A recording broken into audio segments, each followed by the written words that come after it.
So hey guys, welcome back to my channel. So in this video we are going to discuss the most important questions of SST for your 2025-26 board exam. And मैं बता देता हूँ इसमें से 60% questions आपको अपने exam में directly देखने को मिलेंगे, बिकॉज इसके बाहर से तो नहीं आने वाला। और इसमें बहुत सारे क्वेश्चन, इसमें हॉट्स क्वेश्चंस भी हैं, इसके अंदर नॉर्मल क्वेश्चंस भी हैं, इजी भी है, हॉट्स भी है। तो इजी वाले मैं एक्सप्लेन कर दूंगा, ठीक है। और जो हॉट्स हैं या फिर जो ओपन एंडेड क्वेश्चन होते हैं उनके सोल्यूशंस भी हैं। तो मैंने इसको स्लाइड को जो है 4 सेक्शन में डिवाइड कर रखा है, हिस्ट्री, सिविक्स, ज्योग्राफी और इकोनॉमिक्स। तो उसके हिसाब से चलते हैं। So first is geography. ये रहे सारे question. First, explain any 3 AIIMS of जल जीवन मिशन। यार देखो, जल जीवन मिशन बेसिकली अगर आप बुक में देखोगे ना तो hardly there are 4 to 5 lines. अब वो 3 पूछ रहा है तो 3 में आप क्या लिखोगे? तो 3 में आप ये लिखोगे कि जल जीवन जो मिशन है बेसिकली उसका ये था मेन एम कि जो हर घर जो रूरल एरिया में है उसमें साफ साफ पानी जो है पहुंचाया जा सके। पहला पॉइंट ये लिख देना, बहुत सिंपल। दूसरा पॉइंट ये लिखना है आपको कि ये गवर्नमेंट ने इस बेसिकली इसे लाया था क्योंकि ये बेसिकली अगर इन्होंने ये सोचा है कि हम जो है हर घर में रूरल एरिया में टैप वाटर पहुंचाएंगे। क्यों पहुंचाएंगे? क्योंकि बहुत ज़्यादा डर्टी वाटर है, ठीक है, वाटर डर्टी है, इन एडिक्वेट क्वालिटी ऑफ वाटर है वहाँ पे, इसीलिए ऐसा सोचा होगा। तो ये बोलना है कि it focuses on the areas with dirty water and drought first. तो वहाँ पे जहाँ पे उस पर ज़्यादा फोकस करता है, ठीक है।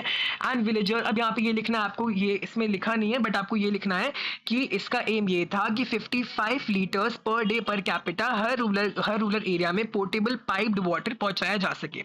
और आप ये थर्ड पॉइंट भी लिख सकते हो, ठीक है। Next question, suggest any 2 measures for the conservation of forest. यार फॉरेस्ट को कंजर्व कैसे कर सकते हैं? ध्यान से देखो, फॉरेस्ट को हम कंजर्व कर सकते हैं, कुछ भी लिख दो, ठीक, कुछ भी लिख दो। पहले तो गवर्नमेंट पॉलिसीज लेके आओ, ठीक है, अवेयरनेस फैलाओ, एजुकेशन करो, ठीक है, प्रोटेक्टेड एरियाज बनाओ, ठीक है, प्रोटेक्टेड एरिया बनाओ, ठीक है। और एग्जाम्पल में लिख देना, for example reserved forest, for example आपका प्रोटेक्टेड फॉरेस्ट, ठीक है। तो कहाँ कम्युनिटी एफर्ट भी लेके आओ, ठीक है। दूसरा है wild, for example Chipko movement. And wild वाला है कि endangered species protection awareness and government policies. तो वाइल्ड एनिमल्स को कैसे प्रोटेक्ट कर सकते हो उसे भी मैंने यहाँ पे लिख दिया है। Now, how is energy a basic requirement for economic development? Explain. अब ये 5 नंबर में आ गया। अब आपको पता है क्या करना है? ये चैप्टर नंबर 1 इकोनॉमिक्स का क्वेश्चन है, ठीक है। ये बच्चों को लगेगा कि ये लगेगा कि ज्योग्राफी में जो एनर्जी रिसोर्सेज पढ़ा था उससे नहीं, वो पूछ रहा है कि एनर्जी क्यों इंपॉर्टेंट है। तो आप बस एक्सप्लेन कर दो कि हम जो भी काम करते हैं हमें उसमें एनर्जी चाहिए होती है। भाई खाना वाना में बनाने में एनर्जी चाहिए, सब कुछ में एनर्जी चाहिए, ठीक है। एनर्जी मतलब कि इलेक्ट्रिसिटी वगैरह। आप सबके क्या बोलते हैं, लिख देना कि फ्यूल, एज अ फ्यूल बहुत चाहिए होता है, एज अ ट्रांसपोर्ट, ऑटोमोबाइल्स वगैरह में, इंडस्ट्रीज को चलाने में चाहिए, ठीक है। अर्बनाइजेशन में काफ़ी हेल्प कर रहा है, ठीक है। डोमेस्टिक चीज़ों में काफ़ी होता है। उसके बाद फिर स्कूल्स वगैरह में, इन सब चीज़ों में भी काफ़ी ज़्यादा इलेक्ट्रिसिटी वगैरह की ज़रूरत होती है। तो आप वो सब एक्सप्लेन कर देना। नेक्स्ट है, how are conventional source of energy different from non conventional. ये इस पे स्टार मार्क कर लो, ये क्वेश्चन आएगा ही आएगा। तो कन्वेंशनल मतलब होता है, कन्वेंशनल मतलब बहुत पुरानी सोच है इनकी, है ना, मतलब पुराने old traditional way of generating energy. पहले के जमाने के लोग क्या करते थे, वुड वगैरह जला दिया, ठीक है, काउ डंग एंड ऑल, इन सब से एनर्जी निकालते थे। नॉन कन्वेंशनल मतलब है कि आज के न्यू मेथड्स, फॉर एग्जांपल आपके सोलर पैनल्स हो गए, ठीक है, विंड एनर्जी, हम विंड मिल्स लगा रहे हैं, ठीक है। तो उसमें आपको डिफ्रेंशिएट करना है। ये कह देना कि स्टार्टिंग लगाने का कॉस्ट काफ़ी ज़्यादा होता है नॉन कन्वेंशनल का, पर पूरे में बहुत अच्छी आउटकम देता है। और नॉन कन्वेंशनल वाले में बहुत सस्ते मिल जाती है, बट बहुत एनवायरमेंटल डिग्रेडेशन, पोल्यूशन वगैरह हो रहा है, उसमें नहीं हो रहा, ठीक है। उसके बाद फिर बहुत सारी चीज़ें आप एक्सप्लेन कर सकते हो। 5 मार्क्स में ये पूछा गया तो आप आराम से एग्जाम्पल सहित सब कुछ लिख सकते हो। नेक्स्ट देखो, ये बहुत इंपॉर्टेंट स्लाइड है। 22 देखो, industrialisation urbanisation go hand in hand. आपकी बुक में दे रखा है एग्रीकल्चर वाला, ठीक है, एग्रीकल्चर और इंडस्ट्रीज का, वो भी बहुत इंपॉर्टेंट है। बट ये अर्बनाइजेशन और इंडस्ट्रियलाइजेशन मतलब ये होता है कि अर्बनाइजेशन मतलब लोग जो है अर्बन मतलब कि सिटीज वगैरह में रहने आ गए, ठीक है। और इंडस्ट्रियलाइजेशन मतलब होता है कि इंडस्ट्रीज बनने लग गई। पर ये दोनों आप आपस में कनेक्टेड कैसे हैं? तो आपको ये एक्सप्लेन करना है कि इंडस्ट्रीज के बनने से क्या क्या फायदे लोगों को हुए, जो लोग रहने आए हैं सिटीज के अंदर, ठीक है। तो आप बताओगे कि क्या क्या फायदे हुआ, क्या क्या। फॉर एग्जांपल एग्रीकल्चर बताते थे कि एग्रीकल्चर में बताते थे कि कैसे इंडस्ट्रीज जो है बहुत सारे आउटकम और चीज़ें एग्रीकल्चर को प्रोवाइड कर रही है, इससे एग्रीकल्चर फ्लरिश हो रहा है और एग्रीकल्चर भी वाइसा वर्सा कर रहा है। इसमें आप एक्सप्लेन करोगे कि इंडस्ट्रीज अर्बनाइजेशन में क्या एनर्जी प्रोवाइड कर रही है, हाँ जी, प्रोडक्ट्स प्रोवाइड कर रही है, यस, एम्प्लॉयमेंट दे रही है, यस, एम्प्लॉयमेंट जनरेशन भी तो कर रही है। तो ये सारी चीज़ आपको एक्सप्लेन करनी है। दूसरा है कि explain in 3 institutional reforms taken for the development of Indian agriculture. ऐसे कौन सी इंस्टीट्यूशनल रिफॉर्म्स एग्रीकल्चर के लिए? देखो, अगर आप लोगों को पता होगा कि एग्रीकल्चर रिफॉर्म्स जो है वो 3 फेजेस में हुए थे। पहला इंडिपेंडेंस के बाद, दूसरा आई थिंक 60s और दूसरा था आई थिंक 60s और 70s, और तीसरा था 90s वाला। तो 90s वाले में से भी लिख सकते हो क्या, क्रॉप इंश्योरेंस, अगर फ्लड वगैरह में वो हो गया तो क्रॉप इंश्योरेंस, यार वो बैलेट बैलेट बोल रहा हूँ मैं, सॉरी, बुलेटिन बोर्ड्स, ठीक है, टीवी चैनल्स भी लेके आ रहे थे, ठीक है, एमएसके वगैरह भी लेके आ रहे थे। और उसके बाद हाँ, किसान क्रेडिट कार्ड, ठीक है, ये सारी चीज़ें भी लेके आए थे। उसके बाद फिर कंसोलिडेशन, ठीक है, कलेक्टिवाइजेशन, उसके बाद मिल्क रेवोल्यूशन, ग्रीन रेवोल्यूशन। तो ये सारे पॉइंट्स आप लिख सकते हो। क्वेश्चन में 3 बोले, आप 5 लिख के आना, ताकि मतलब 5 लिख के आना, हमेशा जितना मांगे रहता है उससे एक्स्ट्रा लिख के आया करो, तभी पूरे नंबर मिल जाएंगे। ठीक है। How is chemical industry in India is diversified? Diversified का मतलब होता है इतनी फैली हुई क्यों है, तो आप इसमें सब कुछ एक्सप्लेन कर देना। काफी ज्यादा डाइवर्सिफाइड है, स्मॉल स्केल लार्ज स्केल दोनों पे है, ठीक है। और ये भी लिख देना कि कैसे हम इसके एग्जांपल्स लिख देना। फॉर एग्जांपल HNO3 किस में काम आ रहा है भाई? HNO3 तो सोप वगैरह ग्लास बनाने में काम आ रहा है। फिर H2SO4 किस चीज़ में काम आ रहा है?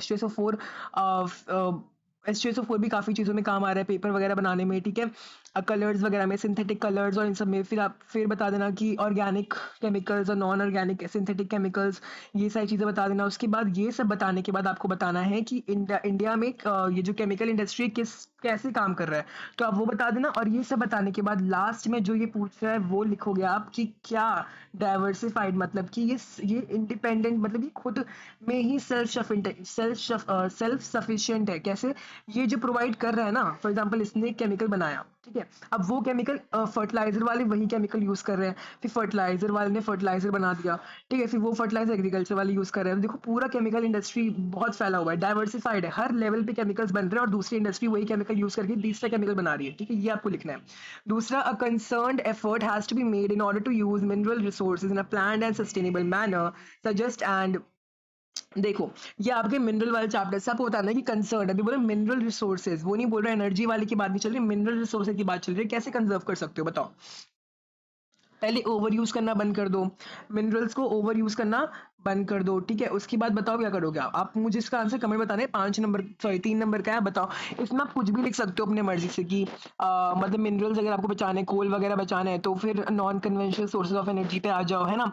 और उसे यूज़ करना बंद कर दो, सब्स्टिट्यूट ढूंढना स्टार्ट कर दो, जो आपके स्क्रैप मेटल्स हैं उनको अच्छे मेटल्स में कन्वर्ट कर दो, न्यू साइंटिफिक टेक्नोलॉजीज लेके आओ, ठीक है। तो आप ये सब बोलोगे। दूसरा, explain the way through which the industrial pollution of fresh water can be reduce. Industrial pollution of fresh water सबसे ज्यादा पूछे जाने वाला क्वेश्चन है ये, ध्यान से देखना, बता रहा हूँ मैं, ध्यान से देखना, देखो ध्यान से। पहले आप क्या करो, पहले आप ये लिखोगे, वो 3 वेज। पहला बताओ, पहला आप वाटर हार्वेस्टिंग करना स्टार्ट कर दोगे, ठीक है। दूसरा आप क्या करोगे, अच्छा पहले वो बोल रहा है कि कैसे आप उसको कम करोगे, तो पहला बताओगे कि यार 1 लीटर गंदा पानी 8 लीटर अच्छे पानी को खराब कर देता है, ये लिख दिया आपने। हम पानी को सेव कैसे कर सकते हैं? रेन वाटर हार्वेस्टिंग से। ये नहीं पूछ रहा है, वो पूछ रहा है कि आप कैसे उसको ठीक करोगे।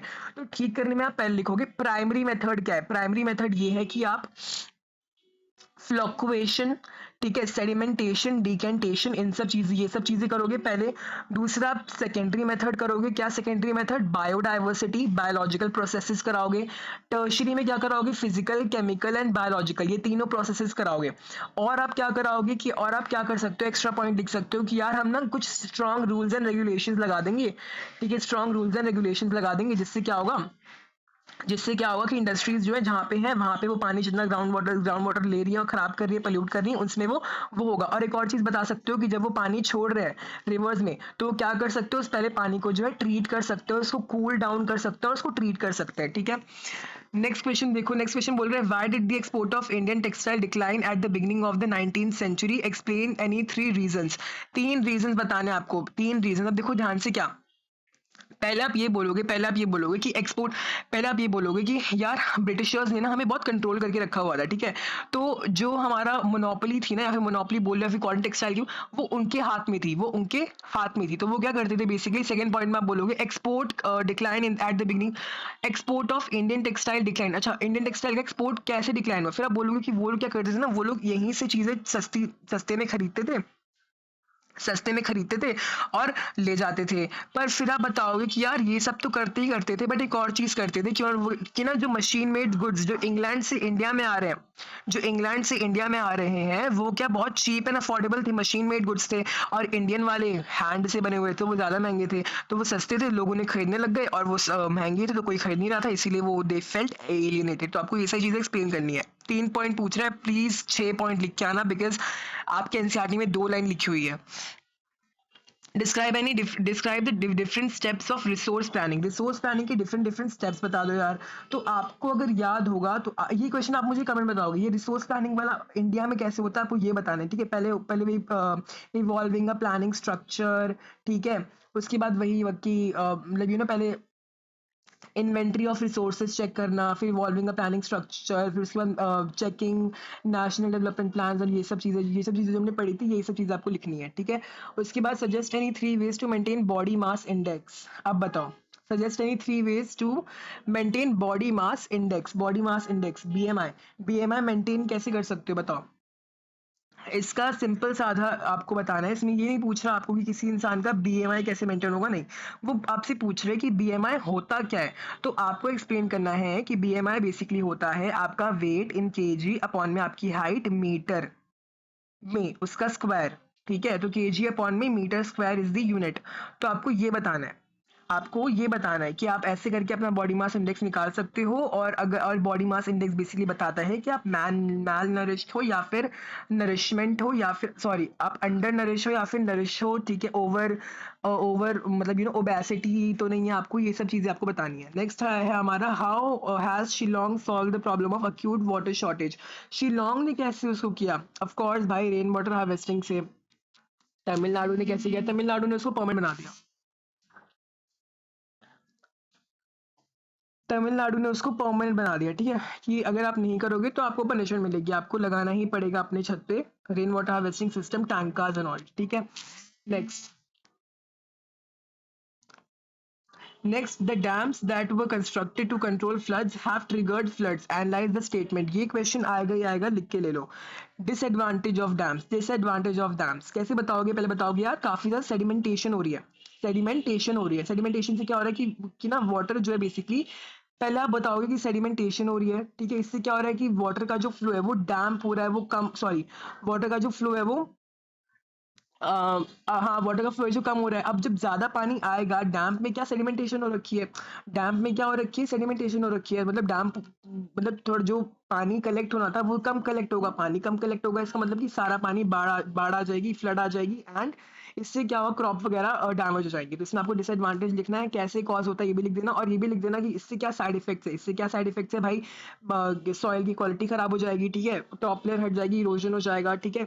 उसके बाद आप ये भी लिख सकते हो कि डिस्प्लेसमेंट हो जाएगा, और स्पॉनिंग प्रोसेस में भी वो हो जाएगी, ठीक है। अब ये सब लिख सकते हो, आगे बढ़ते हैं। Next, crude oil reserves are limited all over the world. If the people continue to extract at the present rate, the reserves last for. तो बेसिकली ये क्वेश्चन का आंसर मैंने यहाँ पे लिख दिया। ये क्वेश्चन इकोनॉमिक्स का है, आई डोंट नो मैं ज्योग्राफी में क्यों लिख दिया, बट ठीक है, इकोनॉमिक्स का है, तो आप ये लिख देना, ठीक है। ये आप मैंने लिख रखा, आप रीड कर लो। ओके, अब आते हैं हिस्ट्री के ऊपर।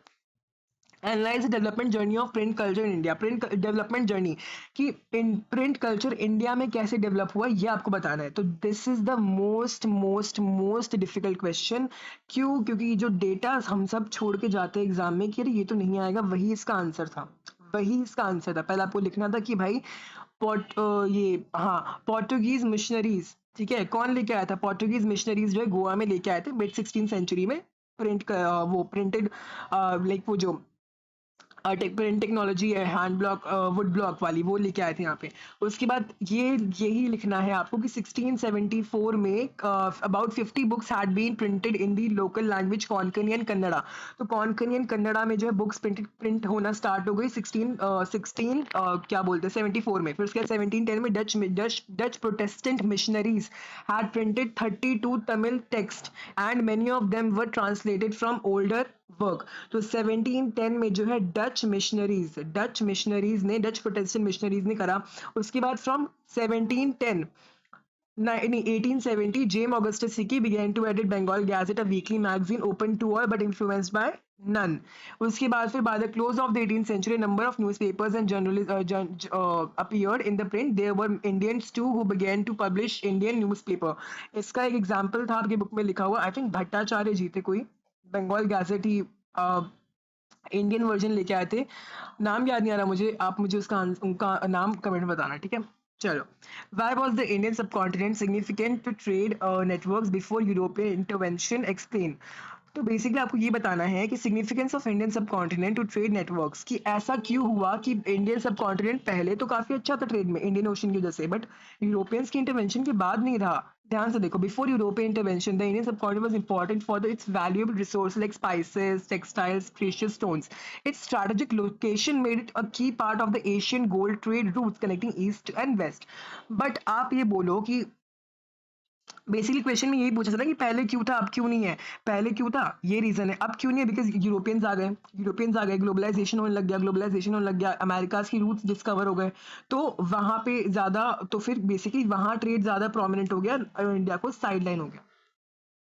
अच्छा, अब ये देख लो, why did people flee Europe for America in the 19th century? लोग जो है यूरोप क्यों छोड़ के भाग गए? भाई यूरोप इसलिए छोड़ के भागे थे क्योंकि यूरोप में बेसिकली क्या हुआ था कि बहुत सारी डिजीजेस आने लग गई थी, तो लोग बचने के लिए भाग रहे थे। उसके बाद क्या बोलते हैं, पॉवर्टी, हंगर, ये सब था, इसलिए भी लोग छोड़ के भाग रहे थे।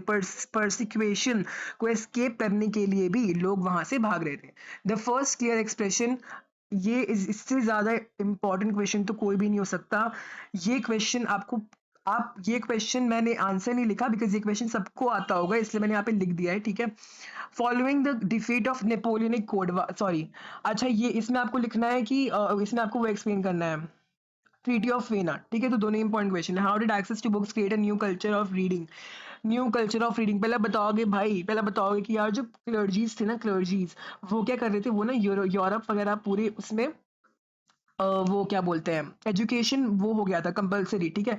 तो कंपलसरी हो गया था, और हाँ, एजुकेशन कंपलसरी हो गया था। और एक और चीज आपको मेंशन करनी है कि यार जो बुक्स थे ना, बुक्स वो काफी चीप और अफोर्डेबल प्राइसेस में बिकने लगे थे। फ्लडेड द मार्केट, ठीक है। उससे क्या हुआ कि पहले तो ओरल कल्चर थे, कि जिसमें मेरी मम्मी ने मुझे कहानी सुनाई, मैंने वो कहानी अपने बच्चे को सुनाई, ये चल रहा था, ठीक है। बट अब क्या हो गया कि बुक्स रीड करने वाले लोग भी आ गए, और पिक्चर्स वगैरह भी है उसके अंदर, ठीक है। तो क्या हो गया कि इससे ना क्या हो गया कि इससे ओरल कल्चर और रीडिंग कल्चर दोनों के दोनों मिक्स हो गए, इंटरमिंगल्ड हो गए, the line that separated them become blurred. इसका आंसर आपकी टेक्स्ट बुक में है, और वो पूरा टेक्स्ट बुक का आंसर आपको इसमें लिखना है, दैट्स इट, मैंने आपको शॉर्ट में एक्सप्लेन करा है। अच्छा, how did the Greek war of independence mobilise nationalist feelings among the educated elite across Europe? इसमें आपको चुपचाप Greek war of independence explain करना है कि कैसे ऑटोमन एम्पायर के कंट्रोल में था 1820s के अंदर, एंड 1832 में कॉन्स्टेंटिनोपल से इसके जो है इंडिपेंडेंस मिल चुकी थी। इन्होंने क्या किया, इन्होंने बेसिकली प्रूव करा हिस्ट्री से कि हम जो है सब्जुकेट किए गए हैं, पहले हम फ्री थे। एंड लॉर्ड बायरन के बारे में भी आपको लिखना है, इंग्लिश पोएट, 1927 में उनकी मौत, सॉरी 1827 में वो मर गए थे, ठीक है। नाउ, अब silk route was a good example of vibrant P, और ये तो आपको, ये क्वेश्चन बहुत ज्यादा इंपॉर्टेंट है, और जो ये वाला क्वेश्चन बहुत इंपॉर्टेंट है, आपको सिल्क रूट एक्सप्लेन करना है, और नीचे वाला जो है और भी इंपॉर्टेंट है। इसमें आपको लिखना है कि क्रॉप्स, इसमें आपको लिखना है कि पटेटो जो है, humble potato, Europeans began to eat better and feel very humble and sorry began to eat better and live longer, ये लिखना है। दूसरा आपको लिखना है कि आयरिश फैमाइन के बारे में। तो ये क्वेश्चन जो है नीचे वाला, ये 10 केवी के पेपर्स में था ये क्वेश्चन, तो it's very important. Describe any 3 causes that led to the non cooperation movement. भाई नॉन कॉपरेशन मूवमेंट तो हुआ, सबको पता है कैसे हुआ, क्या था उसके अंदर, है ना, भूदन हिल्स वगैरह and cities and all, rural area, country side, सबको आता है। क्वेश्चन पूछ लिया, 3 कॉजेज बताओ, 3 कॉजेज बताओ, तो भाई 3 कॉजेज में यही है कि जो आपने पहले पढ़ा था, रॉलेट एक्ट, जलियांवाला बाग, ठीक है, जलियांवाला बाग, रॉलेट एक्ट, जलियांवाला बाग। उसके बाद आप एक्सप्लेन करोगे कि टर्मोइल इन दी कांग्रेस, ठीक है, कि भाई इन्होंने सोचा टर्मोइल इन दी कांग्रेस बोल रहा हूँ मैं, सॉरी, इससे तो ये तो बंद हो गया था, सॉरी। इसका है कि क्या बोलते हैं, हाँ, खिलाफत कमेटी भी था ना, खिलाफत मूवमेंट भी था। तो तीन चीजें पढ़ी थी, वही तीन चीजें लिखनी थी, आपको, ठीक है। और रिप्रेशन, डोमिनेशन, ये सब भी लिख सकते हो आप, ठीक है।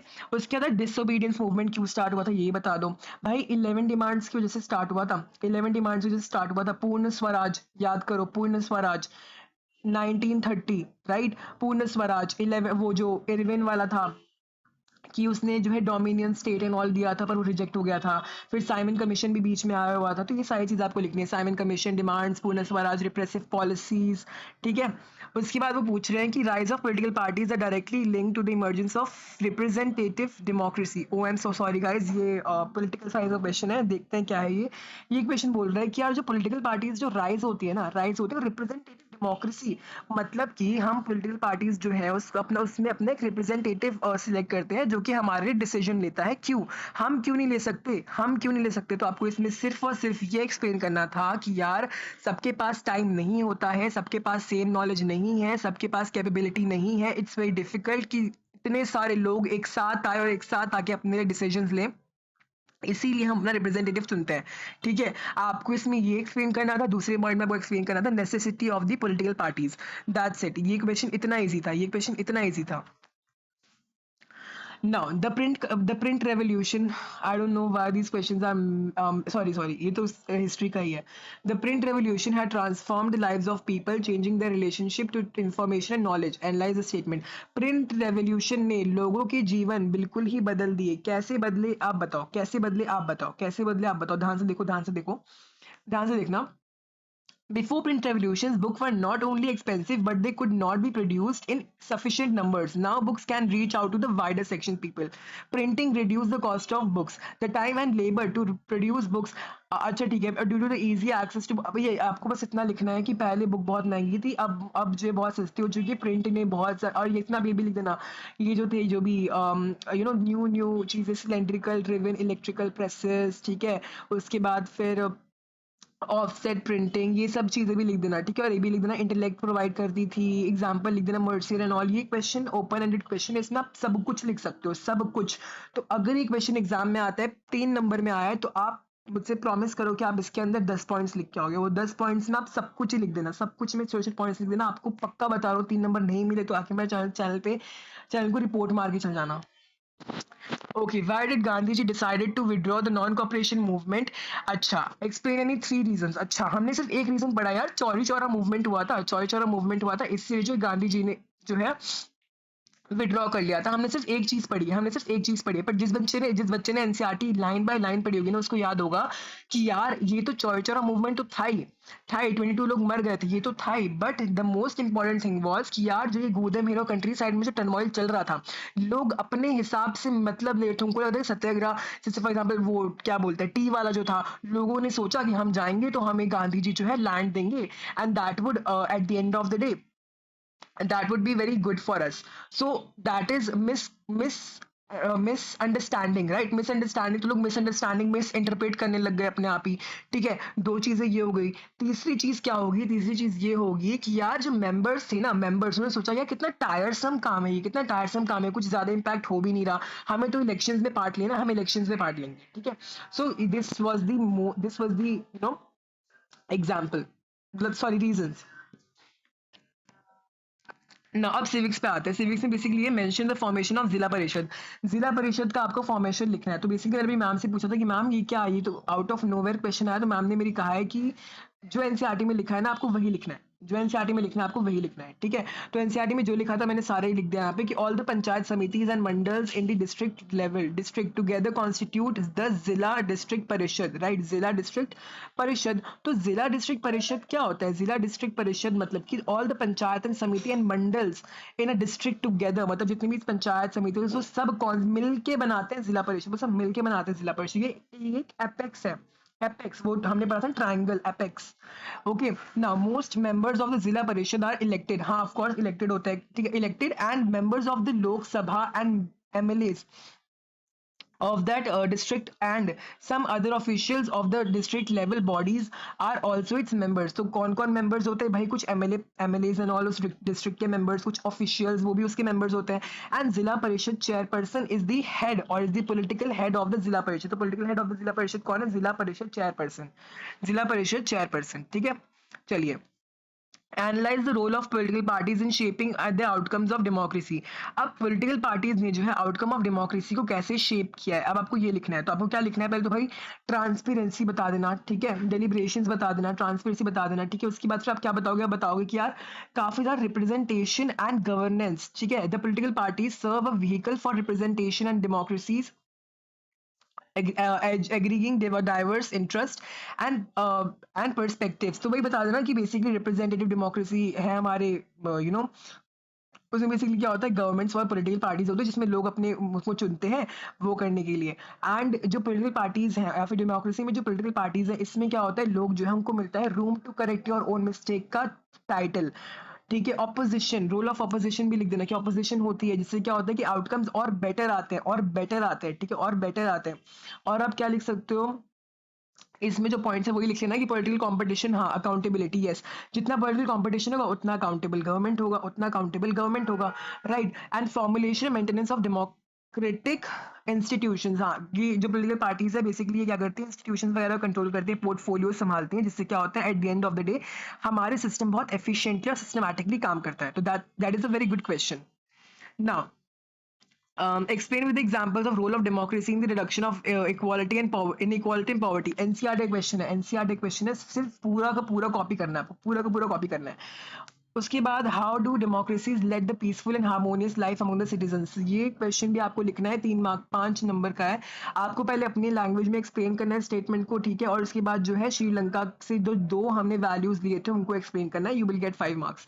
Analyse the role of political parties in democracy. Analyse the role of political parties in democracy. Political parties का रोल क्या है डेमोक्रेसी में, बताओ. तो ये तो आपको टिप्स पे होना चाहिए आंसर, टिप्स पे होना चाहिए, टिप्स पे. चलो मैं शॉर्ट फॉर्म बता देता हूँ. ऑपोजिशन बना रही है, ठीक है, ओपिनियन फॉर्म कर रही है, ठीक है, access to machine government machineries, ठीक है. उसके बाद फिर डेलिब्रेशंस, नेगोशिएशंस, सॉरी ये इसमें नहीं था, हाँ, गवर्नमेंट फॉर्म कर रही है, ठीक है. उसके बाद पोर्टफोलियोज वगैरह संभाल रही हैं, ठीक है. तो ये सारी चीजें आपको लिखनी है, बहुत सारे थे. और उसके बाद आपका आता है democracy is an accountable legitimate and government support this statement. Accountable, accountable का मतलब एक्सप्लेन करो. ट्रांसपेरेंसी लिख देना, ठीक है, ट्रांसपेरेंसी लिख देना. उसके बाद फिर डेलिब्रेशन, नेगोशिएशंस लिख देना. रिस्पॉन्सिबल गवर्नमेंट लिख देना. लेजिटिमेट पीपल्स ओन गवर्नमेंट लिख देना, ठीक है. बाकी देशों के लोग जो नॉन डेमोक्रेटिक कंट्री में वो भी प्रेफर करते हैं डेमोक्रेसी को, बिकॉज वो पीपल्स ओन गवर्नमेंट होती है, ठीक है, रिप्रेजेंटेटिव फॉर्म ऑफ गवर्नमेंट है. ये सारी चीजें लिख देना. How are democratic government better than other form of government. ये क्वेश्चन 5 बार पूछा गया है प्रीवियस ईयर क्वेश्चंस में. तो ये प्लीज प्लीज प्लीज ध्यान से देखो क्या लिखना है आपको. 5 नंबर में पूछा गया कि दूसरी डेमोक्रेसी से अच्छी क्यों है. देखो ध्यान से, रिप्रेजेंटेटिव गवर्नमेंट है, लोग रिप्रेजेंटेटिव गवर्नमेंट अपना रिप्रेजेंटेटिव खुद चुन रहे हैं, ठीक है. Room to correct your own mistake दिखाती है, ठीक है. You have free and fair elections, ठीक है, फ्री एंड फेयर इलेक्शंस. उसके बाद आप बता देना legitimate government, accountable government, responsive government है, ठीक है, रिस्पॉन्सिव गवर्नमेंट. उसके बाद पीस एंड हार्मनी प्रोड्यूस कर रही है और रिस्पेक्ट सिटीजंस राइट्स, ठीक है. तो ये सब चीजें आपको एक्सप्लेन करनी है. Room to correct your own mistake, ठीक है. चलो, explain the role of regional parties in Indian democracy. ये क्वेश्चन देख के मुझे थोड़ा शौक लगा कि ये क्वेश्चन भी आ सकता है. तो इसके मैंने आपको 5-6 पॉइंट लिख दिए यहाँ पे. देखो ध्यान से, at the regional level they offer better governance and the stable government. आपको ये लिखना है कि भाई गवर्नमेंट तो सेंट्रल गवर्नमेंट में भी हो सकती है, बट रीजनल में क्यों चाहिए? बिकॉज रीजन में ना काफी सारी चीजें होती है, वहाँ रीजन के लोग ही पहचान सकते हैं कि वहाँ पे क्या चीज की जरूरत है, क्या चीज की जरूरत नहीं है. They know better about that place, they know better about that place. इससे क्या होता है, गवर्नमेंट काफी स्टेबल हो जाती है और काम डिवाइड हो जाता है, और एफिशिएंट गवर्नमेंट जो एफिशिएंटली काम करती है, गवर्नमेंट जो एफिशिएंटली काम करती है. अब they widen the choice of voters. हाँ, वोटर्स चॉइस वाइडन हो जाता है. They are bring into the focus local issues. हाँ, लोकल इश्यूज वगैरह आपस में ही सॉल्व कर लेते हैं, आपस में ही सॉल्व कर लेते हैं. Now they oppose the ruling party at the centre and certain issues. हाँ, वो अपोज भी करती है, रूलिंग पार्टी को अपोज भी करती है, ऑपोजिशन भी तो फॉर्म कर रही है, right. And they pose a challenge to the dominant. हाँ, तो मतलब बेसिकली क्या है, इससे फेडरलिज्म हो रहा है. Federalism is a very spirit of democracy. बस आपको ये लिखना था, फेडरलिज्म के बारे में थोड़ा सा लिख देना, और जो मैंने भी एक्सप्लेन किया वो लिख देना.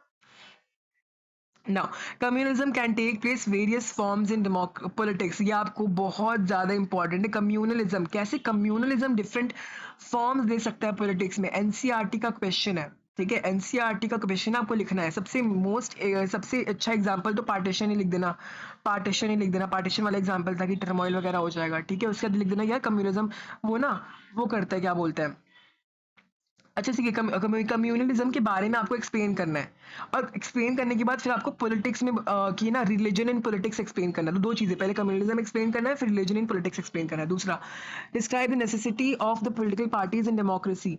ये क्वेश्चन मेरी मैम ने बताया था मुझे कि in this question what we need to do is आपको पहले लिखना है role of political parties 3 points, and बाकी के 3 पॉइंट्स आपको नेसेसिटी पे लिखना है। ठीक है, एग्जाम्पल देखिए कि अगर कि क्या बोलते हैं, इंडिपेंडेंट कैंडिडेट्स हो जाएंगे, फिर अनसर्टेन वगैरह वगैरह, ये सारी चीज़ आपको लिखनी थी। दूसरा, describe the efforts to reform political parties in India. Political parties India में रिफॉर्म कैसे हो सकते हैं, एफर्ट्स बताओ, describe the efforts to reform, efforts to reform. तो आपको सब कुछ लिख देना है। पहले आप बताना कि EC election commission of India ने क्या करा, फिर सुप्रीम कोर्ट ने क्या करा, ठीक है, उसके बाद कॉन्स्टिट्यूशन क्या कर रहा है, फिर उसके बाद देख देना कि पीपल को, कि जब तक हम खुद नहीं करेंगे तब तक हमारा नहीं होगा, because at the end of the day हमें इफेक्ट हो रहा है। फिर आप बता दें रजिस्टर मेंटेन करना चाहिए वुमेन के लिए, SC SC इन सब के लिए, वो करना चाहिए, क्या बोलते हैं उसे, रिजर्वेशन। तो ये सारी चीज़ आपको एक्सप्लेन करनी है। ओके, नाउ ये वाला क्वेश्चन काफी इंपॉर्टेंट है। Free and fair media is one of the most important outcomes of democracy, comment. यार फ्री एंड फेयर मीडिया क्यों होनी चाहिए, फ्री एंड फेयर मीडिया क्यों होनी चाहिए, आपको इसमें एक्सप्लेन करना है अच्छी तरीके से। ध्यान से देखना क्या लिखेंगे हम इसके अंदर। डेमोक्रेटिक गवर्नमेंट जो है उसको अकाउंटेबल बनाती है free and fair media. Responsive legitimate government, it needs to ensure that it is enabled its citizens to participate in decisions making processes. Basically क्या है कि हमारे देश में जो ट्रांसपेरेंसी होती है, और वो ट्रांसपेरेंसी जो मीडिया से ही होती है। ठीक है, आप देखते हो कि बहुत से डिबेट्स वगैरह जो है उसको मीडिया पे दे हैव एक्सप्लेन, मतलब उसको मीडिया पे दिख जाता है आपको। ठीक है, बजट वगैरह आया भी, तो उसे बजट हमें कैसे पता चल गया बजट आ गया, हमें कैसे पता चल गया बजट में क्या क्या चीज़ें हैं, मीडिया के थ्रू। ठीक है, तो आप पहले इसमें ये सब चीज़ें लिखोगे, फिर आप लिखोगे भाई फोर्थ पिलर ये बकवास लिखा है इसके अंदर। आप बस ये एक्सप्लेन करना कि मीडिया बहुत इंपॉर्टेंट है फ्री एंड फेयर होने के लिए। क्यों, इसमें अपने व्यू पॉइंट्स लिखने हैं आपको, कि इससे क्या होगा, बेसिकली हमारा गवर्नमेंट काफ़ी अकाउंटेबल हो जाएगा, रिस्पॉन्सिबल हो जाएगा, ट्रांसपेरेंसी को अलाउ करेगा यार। हम जो बेसिकली ये जान पाएंगे, प्रॉस एंड कॉन्स जान पाएंगे किसी पॉलिटिकल पार्टी से। ठीक है, हमें फ्री एंड फेयर मीडिया चाहिए, हमें ऐसा मीडिया नहीं चाहिए जो किसी के कब्जे में हो। ठीक है, इंडिया में तो है बट हमें ऐसा चाहिए। ठीक है, तो इसमें आप एक्सप्लेन कर दोगे, और ये बहुत इंपॉर्टेंट क्वेश्चन है, आया हुआ CBSE में। Now, accommodation of social divisions is a crucial aspect of democracy. However, the extent of such accommodation depends on various perspectives of people, politicians, government. Briefly explain.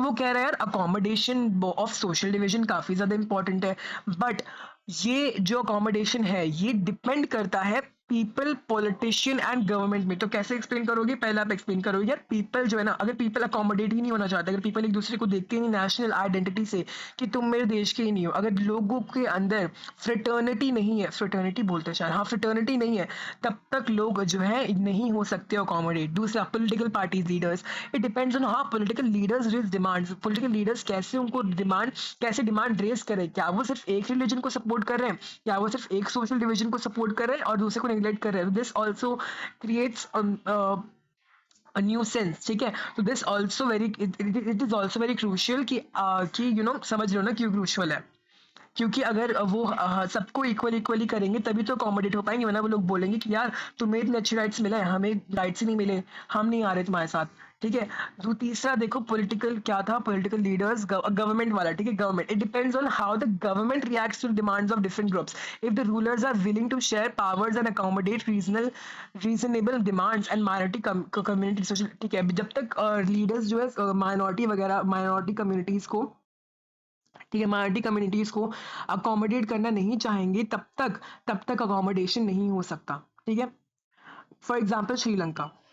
चलो, the quality of democracy depends upon the degree of public participation, suggest any 3 value essential for a citizen for effective participation. तो वही आपको बताना है कि effective participation से ही होता है। क्यों भाई, people at the end of the day वही कॉन्स्टिट्यूट करे भाई रिप्रेजेंटेटिव गवर्नमेंट है। इससे क्या होगा, अकाउंटेबिलिटी होगी, फ्रीडम होगी, awareness, justice, respect of rights and citizens and harmony. बस यही सारी चीज आपको एक्सप्लेन करनी है, घुमा फिरा के बस यही चीज एक्सप्लेन करनी होती है इन सारे क्वेश्चन में, जो क्वेश्चन नंबर चैप्टर 5 से है। नाउ माय फेवरेट इकोनॉमिक्स, सबसे इजी। 3 स्लाइड में खत्म। How is credit essential for economic activities, explain with examples. Examples book वाले लिख देना या फिर अपने मन से भी लिख देना, ठीक है। क्रेडिट इसेंशियल क्यों है भाई? क्रेडिट मतलब क्या होता है? क्रेडिट मतलब होता है लोन। लोन एसेंशियल क्यों है? लोन एसेंशियल क्यों है? क्यों है लोन एसेंशियल? पहले आप लिखोगे लोन क्या होता है, फिर आप लिखोगे लोन एसेंशियल क्यों है। क्यों है एसेंशियल? भाई लोन लिया है मैंने, अपना बिजनेस फ्लरिश करूंगा, बिजनेस फ्लरिश हो गया, double profit and I will repay it, ठीक है। तो इसीलिए भाई नेशनल डेवलपमेंट भी तो काम आ रहा है, ठीक है। तो ये आपको एक्सप्लेन करना है। Examine the rising importance of the tertiary sector in India. India में टर्शियरी सेक्टर कैसे फ्लरिश कर रहा है? अब ये क्वेश्चन तो मैं नहीं बताने वाला, बिकॉज ये क्वेश्चन बहुत ईजी है, आपकी बुक में लिखा हुआ है, सेम पॉइंट्स कॉपी करने हैं। Different person can have different demand goals, ये भी नहीं बताऊंगा मैं, बिकॉज ये क्वेश्चन बहुत ज़्यादा ईजी है। 3 नंबर में लिखना है, 2 नंबर में लिखना है। आपको एग्जाम्पल लिखना है भाई बहन वाला कि यार भाई को तो सारे राइट्स मिल रहे हैं, बहन एलियनेटेड फील करने लग गई, ठीक है। बहन एलियनेटेड फील करने लग गई। और उसके बाद फिर आप बताना कि ये डैम्प वाला था आई थिंक, हाँ डैम्प वाला एग्जाम्पल बता देना। फिर बता देना कि एक इंसान को, अगर एक इंसान है कि हाँ भाई मतलब कि एक इंसान कार में घूम रहा है, उसके डेवलपमेंट गोल है इधर उधर घूमना, और दूसरा इंसान साइकिल पे घूम रहा है, उसके डेवलपमेंट गोल है कि हमारा एनवायरनमेंट सेफ रहे। तो डिफरेंट डेवलपमेंट गोल्स हो सकते हैं। उसके बाद पूछ रहे हैं कि different person sorry cheap and affordable credit is crucial for the country's development. आप बता देना एक्सेस होना चाहिए, सब लोग लेंगे, अवेयरनेस भी होगा, सब लोगों के अवेयरनेस भी होगा, ठीक है। उसके बाद नेशनल डेवलपमेंट के लिए काफ़ी इंपॉर्टेंट है। क्यों? बिकॉज स्मॉल स्मॉल इंडस्ट्रीज आने लग जाएंगी, फ्लरिश करने लग जाएंगी, ज़्यादा इंडस्ट्रीज, ज़्यादा स्मॉल चीज़ स्मॉल स्केल इंडस्ट्रीज, तो ज़्यादा नेशनल डेवलपमेंट, इकोनॉमी बढ़ जाएगी, जीडीपी इंक्रीज हो जाएगा। Now examine how public sector contributes in the economic development of the nation. Public sector कैसे कर रहा है भाई? पब्लिक सेक्टर अगर नहीं होगा तो private sector, basically public sector जो है हेल्प करता है प्राइवेट सेक्टर को इलेक्ट्रिसिटी वगैरह देने में, because private sector is not sufficient. Public sector के पास टैक्सेस वगैरह होते हैं, काफ़ी सारे पैसे होते हैं, इसलिए, और ये सबके लिए रिस्पॉन्सिबल है, ये हर चीज़ कर रही है, हेल्थ केयर प्रोवाइड कर रही है, एजुकेशन प्रोवाइड कर रही है, एमएसपी चीज़ें दे रही है, ठीक है, न्यूट्रिशन प्रोवाइड कर रही है, ठीक है। तो ये सही चीज़ आपको लिखनी थी। नाउ अब डिफरेंस बिटवीन, 3 डिफरेंस एग्जाम में आते हैं, कौन से 3 डिफरेंसेस है? Private and public sector, organised and unorganised sector, and formal and informal source of credit. ये 3 डिफरेंसेस आपके एग्जाम में, इनमें से कोई एक ना एक 110% देखने को मिलेगा ही मिलेगा। दूसरा, explain about self help group.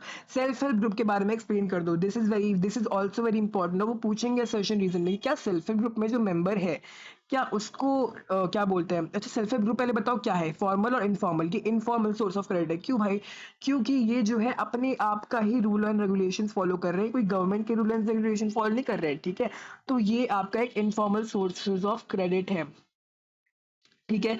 उसके बाद इनफॉर्मल सोर्सेज ऑफ क्रेडिट तो है ही सेल्फ हेल्प ग्रुप, बट आपको एक और चीज़ आपको ध्यान रखनी है। क्या चीज़ ध्यान रखनी है? कि भाई जो आप ले रहे हो ना लोन जो है सैंक्शनड होता है पूरे ग्रुप के नेम के ऊपर, ना कि एक सिंगल इंसान के ऊपर, ठीक है। और आपको ये भी बताना है कि यार वुमेन सेल्फ रिलायंट बन चुकी हैं, और ये जो है basically cheap and affordable credit देता है। चलो, the impact of globalisation has not been uniform. यार जो ग्लोबलाइजेशन हुआ है ना, वो यूनिफॉर्म नहीं हुआ है। मुझे लगता है ये रिलेटेड वाले पोर्शन में से चैप्टर 4 के, बट आई थिंक ये आ सकता है because it's an open ended question. तो आपको अपने व्यू पॉइंट्स लिखने, तो आप बताओ ये small manufacturing and retailers had been hard hit due to globalisation, है ना। ग्लोबलाइजेशन हो गया, लोग बाहर की चीजें खरीद रहे हैं। अच्छा, जो हैंड से काम करने वाले लोग हैं वो भी एलियनेटेड फील कर रहे हैं, ठीक है। उसके बाद बेसिकली बोलो develop countries exploit the resources from the under develop countries. भाई अंडर डेवलप कंट्रीज है, रिसोर्सेज बहुत ज्यादा है, पर कंट्री डेवलप ही नहीं हुई है, पर दूसरी कंट्री में रिसोर्सेज कम है, डेवलपमेंट बहुत ज्यादा हो रखा है, तो वो कर रहे हैं उसको एक्सप्लॉइट कर रहे हैं। तो ये आपको अपना व्यू पॉइंट लिखना था इसके अंदर। Now, so guys, now we have come to the end of this chapter. Please do like, share and subscribe. मैं बता रहा हूँ आपको, जितने क्वेश्चंस हमने करे हैं 55, 56 जितने भी थे, ये आपके एग्जाम में पक्का हूबहू आने वाले हैं। लिख के ले लो, पक्का बता रहा हूँ मैं, 60% पक्का आएगा।